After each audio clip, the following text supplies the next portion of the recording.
Hey, my name is Gareth Tempest. I'm a personal trainer and fitness instructor, and today I'm going to be exploring why we should be squatting and deadlifting more. So just first and foremost, this is not a video where I'm going to be telling you to squat more, deadlift more with heavy weights, get ripped, eat loads of protein. That's not what this is about. We're going to be exploring the idea of activities of daily living, so ADLs, and that's what squats and deadlifts should be.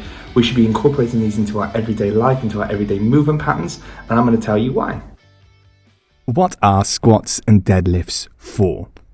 In daily life, we use squats and deadlifts to move an object from a lower position to a higher position, or a higher position to a lower position. Now, squatting is what is called a compound or multi-joint movement. Because of this, the energy demands of a squat are higher than simply leaning over. It's far more convenient and energy efficient for us to just bend at the spine and move the object using our core and postural muscles. Why is this an issue? The spine is arguably the most important area of the body and is made up of freestanding structures of bone called vertebrae. I like to think of the spine as being a superhighway tunnel down which the nerves of our body run from the brain toward the relevant muscles, organs and structures. And I'd like to thank 3D Anatomy app for my wonderful model here, who I've nicknamed Charlemagne. Now, the key thing to remember about the vertebrae is that they are freestanding. What that means is if they didn't have muscles, tendons and ligaments holding them together, then they would just fall over. They're individual pieces that are all connected. When we bend or extend at the spine, we're primarily using a set of muscles called the spinal extensors. I'd like to thank Grey's Anatomy for this very lovely picture just here. Now, while there are several muscles here, you'll notice that they're all rather small. One common cause of muscular injury is when demand outstrips muscle capability or supply. Now, this demand can be as a result of weight, volume, or simply time in use, but as long as that demand is higher than capability, the risks of injury are increased. This is important for the spinal extensors because although there are several muscles in this group, they're all relatively small. Their main purpose is postural, and when they contract, we stand upright, and when they relax, we bend forward. So anytime you're standing, these muscles are working. This is where the idea of total volume comes into play. Your muscles might be capable of bending and extending to pick up a can of beans from the floor. They might also be capable of being able to stand all day. However, your muscles might not be capable of doing both together. The muscles can be at work all day, they get fatigued, and then we ask them to lift a weight.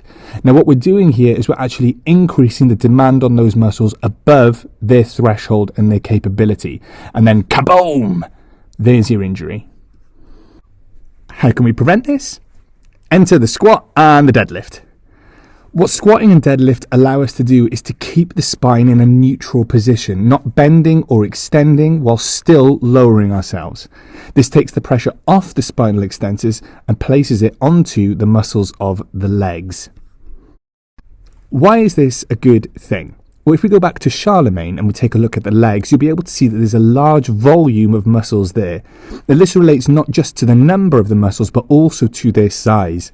As a very general rule, the bigger a muscle is, the more muscle fibers you're able to recruit, and therefore the stronger you are. As I said, general rule. Because you have a greater volume of muscles in your legs, the likelihood of injury is drastically decreased. Now, I'm not going to lie to you, deadlifting a pen from the floor is boring and feels totally unnecessary. However, if you're serious about wanting to look after your body, it is the correct approach to take. Now, this is not because deadlifting a pen is going to get you massive gains, but because what you're doing is training the habitual movement pattern. You want to make squatting and deadlifting an activity of daily living. How many times have you spoken to someone with a back injury who says, yeah, I was just reaching down to pick up the TV remote or something like that? You want to make sure that the movement pattern is a habit, because chances are when back injuries do come, they come doing something totally redundant. Lots of people will say train smarter, not harder, and this is a perfect example of that. Make it part of your daily routine in life. Make it a habit.